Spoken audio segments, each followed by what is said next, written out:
ಉಡುಪಿಯ 80 ಬಡಗುಬೆಟ್ಟು ಗ್ರಾಮದ ರಾಹುಲ್ ನಗರದ ವೀರಮಾರುತಿ ಭಜನಾ ಮಂದಿರ ಬಳಿ ಪಾರ್ಕ್ ಮಾಡಲಾಗಿದ್ದ ಪಲ್ಸರ್ ಬೈಕ್ ಕಳವು ಮಾಡಿದ ಪ್ರಕರಣಕ್ಕೆ ಸಂಬಂಧಿಸಿ ಕ್ಷಿಪ್ರ ಕಾರ್ಯಾಚರಣೆ ನಡೆಸಿದ ಮಣಿಪಾಲ ಪೊಲೀಸರು ಕೇವಲ 11 ಗಂಟೆಗಳಲ್ಲಿ ಇಬ್ಬರು ಕುಖ್ಯಾತ ಅಂತರ್ಜಿಲ್ಲಾ ಕಳ್ಳರನ್ನ ಬಂಧಿಸಿದ್ದಾರೆ.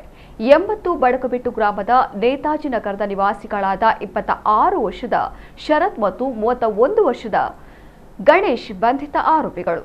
ಬಂಧಿತರಿಂದ ಪಲ್ಸರ್ ಬೈಕ್ ಅನ್ನು ವಶಕ್ಕೆ ಪಡೆಯಲಾಗಿದೆ.